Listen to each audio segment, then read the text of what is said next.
All right, how's everybody doing? Welcome to Monday here. I'm Mike Jeffers, Chicago Jazz Magazine, ChicagoJazz.com, and of course you are listening and watching the Chicago Music Revealed Show, episode 71.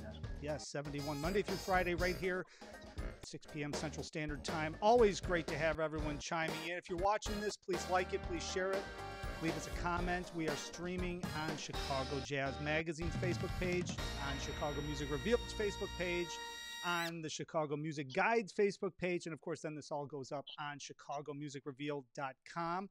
Always a pleasure. We've got a full week of shows. Today is going to be very exciting. We're going to have Orbert Davis and Dr. Roosevelt Griffin III. They're going to be on. We're going to be talking all about the virtual Summer Academy happening from the Chicago Jazz Philharmonic. But before we get to that, I want to make sure everybody knows Andy's Jazz Club is open again Wednesday through Sunday. Green Mill open again every night of the week. Dave Gemolo is killing it over there. Every night of the week, everything is totally safe and COVID safe. So wear your mask, use your hand sanitizer, stay away from everybody, and show up and have some great live music. And Joe and Wayne Siegel's Jazz Showcase opened up this past weekend with the great D. Alexander. So this coming weekend, I think Wayne is going to announce another show here very shortly. So stay tuned. He's doing Thursday through Sunday. So it's important to get out there and support all of the live music. And as I always mention, as well as founding Chicago Jazz Magazine, Chicago Music Revealed, I'm also the director of programming and entertainment at the soon-to-be opening Epiphany Center for the Arts right there, 201 South Ashland Avenue. We are going to be starting live music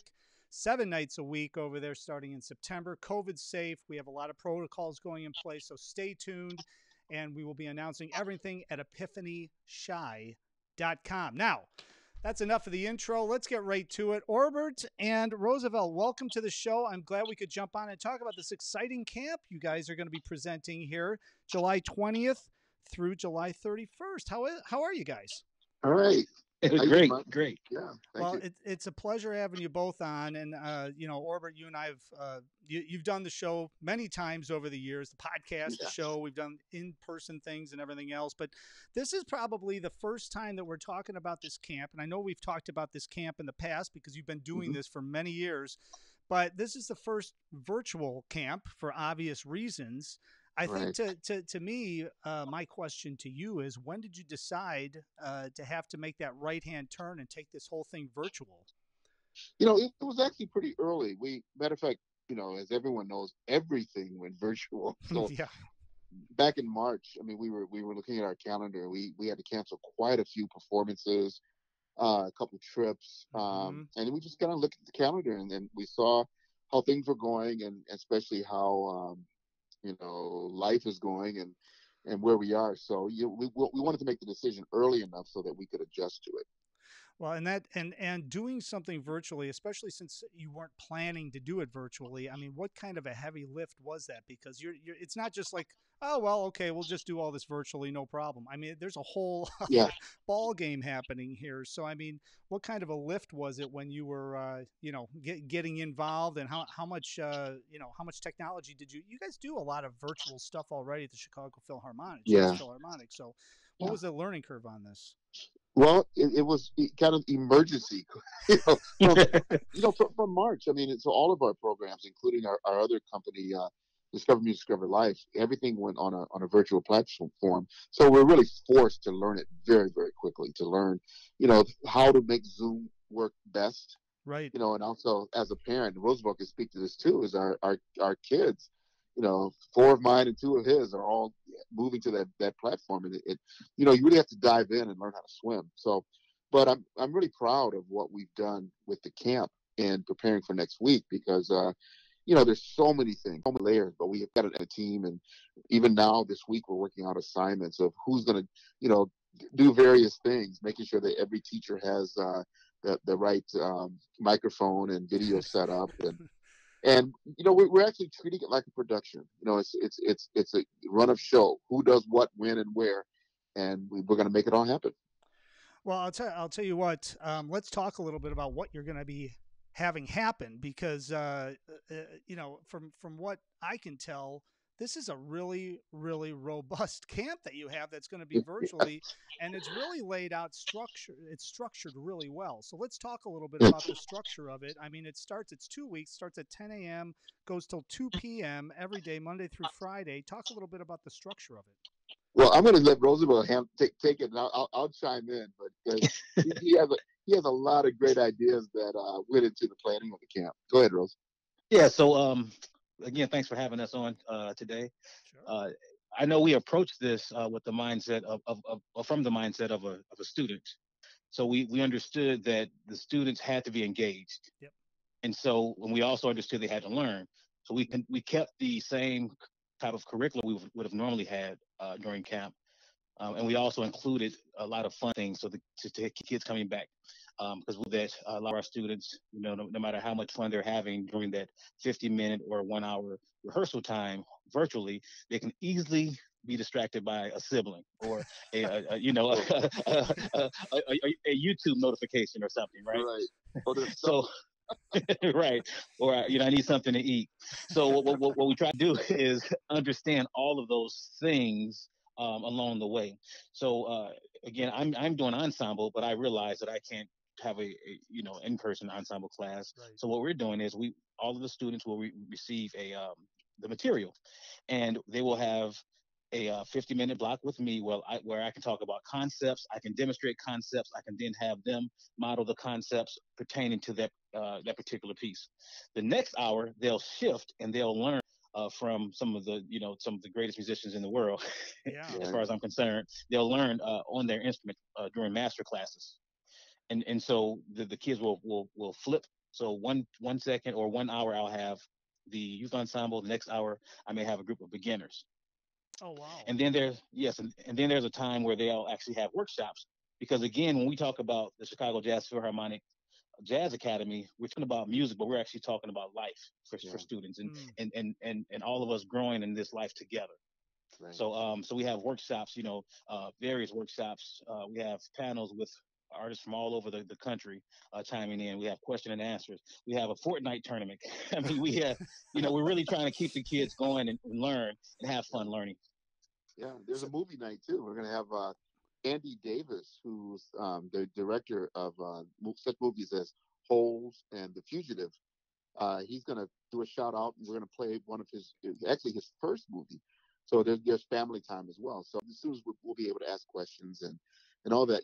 I think one thing that makes it exciting too is that when we have an in-person camp, we're kind of limited to who's available to be in Chicago, and especially our workshop artists. We're going to have a sit down with John Faddis. He'll be in New York. yeah. And there's a friend of mine, Daniel Parker, who founded the Colorado Institute of Instrument Technology. He builds instruments, and he's a master at repairing instruments. So he's going to do a workshop on instrument care. Oh You know, wow. and and he's in LA, so it's just that. And some of our students are coming as far. We have maybe 7 or 8 students in Havana who will be joining us. And it's just, Wow. Well, and you have yeah, such a students great all over the connection to world. Havana, but I never even thought about because it's virtual, Yeah. obviously, because it's virtual, you're able to reach all of these different people. So, really, the one side of it, the drawback is that you're not going to be engaging in person. But the Right. great thing of it is that you're able to expand the teaching ability of all of the instructors and everybody throughout the entire world. That's amazing. It almost seems like this is something that's probably going to be something once we ever get back to normal times. This is going to be something that's added to the camp probably for an infinite amount of years because it just seems Most like it's definitely. something that just gets built into it then. Most definitely. Yeah, yeah, yeah. It's really cool. So talk a little bit about, I was looking through the schedule and then I see like Howard Levy's going to be on and Robert Irving the Hmm. third is going to be on. And are these like separate master classes or how is that going to incorporate into the sessions? Sure. Like as Roosevelt said, the morning sessions they're based on instrumental ensembles, but then also the second half of that is instrumental technique. So our teachers are working on specific groupings and family of instruments and kind of dealing with kind of general things that all the students need as a group. In the afternoon, we have, well, I guess the old-fashioned word is workshop, where we simply have a topic. We have guest artists, which Howard is doing one on the harmonica, and Yeah. John Faddis is going to talk about his life with Dizzy Gillespie, and yeah, so and Bobby Irving's going to talk about his life with Miles, and the cool thing is we'll also have video and audio examples and Q&A, and so it'll be extremely engaging. Well, and that's the key, right? Because in order Yeah, to Roosevelt's point, in order to make sure the kids don't get distracted, it's very important yeah, to be engaging, right? So that, and this is like a new experience, obviously for everybody. But it sounds like, right. it reminds me of, and I don't remember how the camps were run in the past. If they were set up, were they always set up with these types of master classes and things, or it was more ensemble playing, right? Because everybody was Well, in the same room. pretty much the same. I think it's Yeah. pretty. We have one morning, right, Rose? Yep. Yeah. Oh, but you know what? There's one I'm looking forward to. There's an afternoon session. I can't remember the day, but we're gonna have a magician come in and teach magic tricks. Dr. Roosevelt Griffin, who my wife is very upset with him because he taught our youngest some magic tricks and he won't stop. So So wait a minute. So Roosevelt, you're outside of being like an educator and master of everything here in the educational world and a fine musician. You're also a magician. Yeah, well, a hobby of mine, coming up. I'm a kid at heart. Like you said, I have to connect with the kids, so I use that to help, connect with the kids just in general. So I felt like that would be a nice opportunity to teach, have the kids come in and learn a trick. right, Well, hey, that's gonna. disappearing coins. Well, you know what? It's interesting because just on an aside, there's a very world famous physician who is a pediatric physician, world renowned known, and he's also known as the physician magician. And he actually goes bedside and bedside manner. He teaches at Northwestern this class, and it's bedside That's manner right. to physician magician. So this is the musician magician. I like that. Right, there This you is go. There you go. Say that 10 times. Yeah. Right. So let's talk about Uh, who this camp is for, because it's grades 5th through 12, right? So 5th grade through the high school, senior in high school. And is it all if you're just picking up your instrument, just starting to get going, all the way up to like you're the top trumpet player in your high school jazz band before it all got shut down. I mean, it's for everybody, I would assume. Go ahead, Rose. yes, yes. The so again, whether you're just starting out, we actually have a music discovery program. So we have some students who they don't know what they want to play, and so we have this music discovery program with an incredible instructor who's been with us for many years, Michael Avery, and then we have our youth ensemble with some of our most experienced players.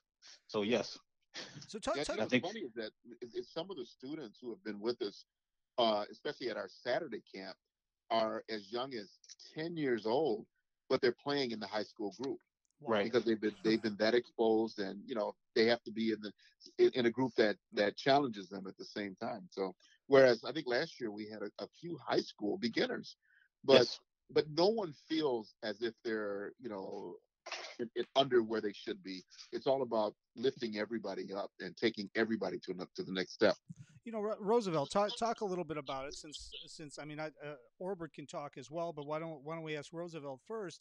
Hmm. I'm a big believer, because I attended, back in the day, I attended a Jamie Aebersol camp, and I literally got a year's worth of material in a week, and I learned it, and that launched my music career. That launched me into going where I went to school and all that other stuff. And talk a little bit about, from the educational standpoint, and how important it is to, if you're you're taking private lessons, you're at home now, obviously you haven't been in school, so you haven't had that interaction. Maybe you're still practicing, hopefully, fingers crossed, everybody's keeping up on that side of it, even though they're not in class. But talk a little bit about how important it is and what you get out of being in such a submersive experience for a week, let alone 2 weeks like this, and how much Right. information you're going to get in those 2 weeks to digest and then use the rest of the year.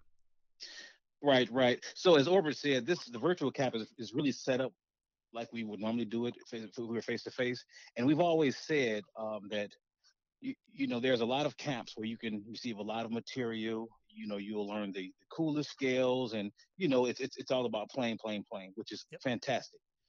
In our camp, we have a component of that, but there's a spirit in our camp. We like to say the spirit of community, of love, where these students, they become friends with each other. And in fact, it's I think we were in our 11th year at Orbit, 11th, Yeah. 12th, Yeah. and and so when I travel, I'm at a point now where a lot of the students who came through our program, they are major players now. They are Right. playing at the top universities. And when I see them in public, I'm going just to listen to live music to support them, and to see them walk through crowds trying to talk to them to get to me and tell me that the Jazz Academy is where it all started, with tears in their eyes, that does something for me. Oh, yeah. And Right. and to hear these players play now, and they're so humble and they're so giving, and they continue the spirit of this camp. Yes. So again, when we talk about this idea of community, this is really what we do. To have instructors learning from students, students learning from parents, and parents learning from students. So Right. all of this is happening. So yes, musically, you're going to learn a lot. You're going to take a lot with you, but it's something more than just the music. Yeah. Yeah, and I think that also, to your point, I mean, look at how, I mean, this is the 11th year, right? And I mean, look at all the, I mean, Orbit, you and I talked right when you started the whole thing back, and Yeah. we did some stuff for Chicago Jazz Magazine when you first started. The amount of students that you have touched and pushed through, and obviously a Yes. lot of them come back each year because they just keep coming back to the camp because they keep getting better and better and better. But you've launched a lot of careers out of this. And do you think Yeah. it's because of that community aspect of it? I mean, what student wouldn't love to do this and then have those connections with not just the students but also with the faculty, and be able to, in the middle of November, shoot you an email and say, "Hey, Mr. Right. Davis, what do you think about this? I've got Right. this That's right. opportunity or that." I mean, it's that mentoring too that they're going to be able to Yes. get, Yeah. right? Yeah. And one thing that's fantastic, a couple things. One is, from day one, Dr. Roosevelt Griffin has been with us. It's not. We have such a low turnover rate. I believe all of our teachers have been with us. There's probably at least maybe 75% has been with us since day one. We have students who have graduated to be counselors, which the only unfortunate thing is, in the summer we don't have the college counselors, because since everyone's at home, we don't need kind of that shepherding component of keeping everyone together and taking them to lunch and all that sort of thing. Right. But so many of our counselors are former students. I think last year all but one of our counselors were former students, which makes it easier on the teachers. We have a couple of teachers who used to be counselors. Yeah. Edina Isguera is teaching our violin group. She's also doing a master class on mariachi playing, and she was a camp counselor when she was a freshman in college. And so there's a sense of community, and I think that's really what it's about. So it's just kind of a tiered learning. And Roosevelt mentioned that even the parents are learning from students. Even our teachers are learning from the students. It's quite phenomenal, and the best experience that we could ever ask for. Yeah. Well, Yes. so let's talk a little bit. We want to make sure everybody knows. Now, I've got a link down below right now, chicagojazzphilharmonic.org. We're going to send them over there right on the homepage. It's got all the information about the Virtual Summer Academy. Registration's still open, so go ahead, sign up. Now, what are some of the costs for it, and what are some of the technology needs that you're going to need to be able to, experience this? Because there's going to be a couple of little things you might need. Of course, everybody probably has them by now, but I just always like to get that out of the way. Orbit, why don't you Sure. take that one? Yeah, and you're actually talking to the wrong person, because, man, I try to stay in my lane when it comes to technology. I can say the latest version of Zoom is important. We want to try to get the best clarity and quality as we can. We hopefully everyone has their own instrument. That's kind of a must. Good microphone, good video. We want to be able to see you and hear you. Registration is sort of closed, but again, we turn nobody away. I mean, and so many of our kids are on scholarship. We have never, ever, ever turned a student away. Wow. I mean, because it just takes desire to be able to do it. And we find a way. Because even with our kids in Cuba, it's like, well, how are we going to pay for that? Don't worry about it. We'll get it. Yeah. Right. Yeah. We want them there. And a couple of years ago, Roosevelt went with our entourage to Cuba and got a chance to hear some of the phenomenal musicianship there. And Oh my goodness. I look forward to connecting him again with some of these kids. Yes, yes. And also, I want to add, as far as what the students will need, it's everything Orbert said, but what CJP actually did was we looked at some things that the students may not have access to, and so each student will receive a box from CJP with other items that they will need throughout the camp, and each item will be used daily through the camp, whether it's for ensemble, for workshops. So they have a goodie box that they'll be receiving. Art supplies, Art supply. Get playing cards for the magic workshop. a hat with a rabbit in it, maybe. Or... Exactly. There you go. Hey, so talk. Go ahead. Warner donated harmonicas for all the students too. So that's great. Howard's going to do his demonstration, and it's going to be crazy at all the homes. They're going to have that harmonica, and then they're going to watch Howard play and go, "Wait a minute, this isn't working the same way. What's happening?" That's right. Hey, talk a little bit, because I know you have all these special guests, and I did see that you've also got what is it? Forward Momentum Chicago, which it looks like a dance group that's going to be incorporated in this, and also our friend Louis Achenbach's going to be there doing his painting. I'm assuming he's going to be talking about what he does when he does the live painting experience. Exactly, connecting music to other areas. Yeah, the students will have to put on comfortable shoes, and they'll learn some dance moves. Which is something we really got a kick out of doing every year live. We always have either a dance party or a DJ party, and then dance instruction, African dance, all those things. So we just wanted to keep that live experience intact. But as Roosevelt said, it's really about life. I mean, jazz is jazz, and we have a strong dose of that. But it's really about the connection of jazz. Well, I'll tell you what. Why don't we do this? We want to make sure we send everybody over to ChicagoJazzPhilharmonic.org, and registration is sort of closed, but it's still also open, maybe. Yeah. And then I'd be remiss if I didn't ask you, Orbert, just about the Chicago Jazz Philharmonic. I know you guys had a lot of stuff planned for 2020, and just like everybody else, everything's changed gears and all that. What do you have coming up? I mean, is there anything this summer, in the fall? I mean, you guys, I think we're going to do something with Cuba again and all this stuff. I'm sure everything's changed. So what's happening with the Chicago Jazz Philharmonic? Speaking of which, our next performance is this Friday and Saturday. We're taking part with a concert that's actually about Cuba. There's, I didn't count them, maybe 20 or 30 Cuban artists that are performing throughout the world. It's a live concert. It's based on it's going to be on hot house music. Okay. Yep. You know what? I have to find. Yeah, I think you have the information.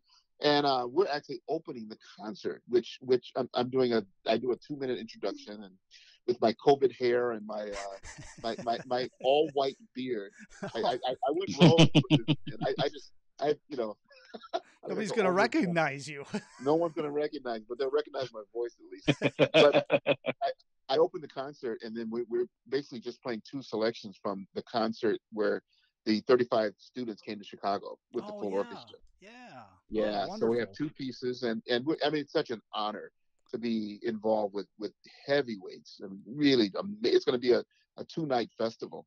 Wow. And then we're planning for the fall. If things open up, we have a couple of projects around our Chicago immigrant stories that we want to keep going. And our April concert at Governor State has been postponed to next spring. Mm-hmm. And we also have a trip to Toronto, performing with a small group there. So things are going on. This is just kind of a hiatus, repositioning time, but we got to get healthy, and we got to protect ourselves, and we'll be back stronger than ever. Oh, that's awesome. So everybody get all the information at ChicagoJazzPhilharmonic.org. Congratulations to both of you and everybody involved with the camp. And this looks like, man, it's going to be a robust virtual summer academy. So July 20th through the 31st, 10 a.m. to 2 p.m. All the information at ChicagoJazzPhilharmonic.org. Guys, I can't thank you enough for jumping on. I'm glad we could help to get the word out about this, and we'll have to get a recap from some of your students maybe after the fact and get some testimonials, huh? Yeah. Yeah, sounds Yeah. good. Oh, it's one of the things we didn't say that we're also having private lessons in the afternoon. Oh, Yeah, so there's private lessons for every student. We'll have a private lesson. Have a series of private lessons. well, that's amazing. That's Yeah. the beauty. I have a feeling, Zoom is such a resource, but also I don't think the people at Zoom knew what a resource they had until this No. pandemic happened, because I Right. know that they're figuring things out just the same as a lot of other people, going, "Oh wow, this actually does work with music. This Yeah. might And work they this way." and they're taking it to the bank. Yeah, well, yeah. Wish I bought Zoom stock before this happened, I suppose. Oh But hey. man. All right, guys. Well, That's cool. have a All right, great Mike. camp. Really appreciate it. Always fun catching up with you, Orbert, Robert, Roosevelt. Pleasure meeting you, and I'm sure we'll Likewise. have to talk about all of the different things you have going on at the Griffin Institute of Performing Arts at some Yeah. point too. Yes, yes. Amazing. Excellent. All right. Well, have a good camp, and we will catch All up right. with you soon. Thanks, All right, Mike. thanks so All right. much. Thanks, guys. Take All right. care. Bye. Bye bye. Bye-bye. All right, I'll tell you.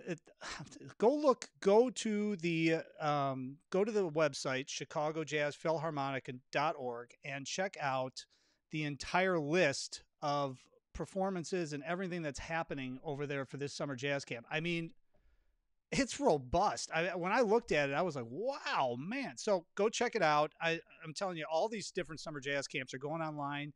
They're making it work.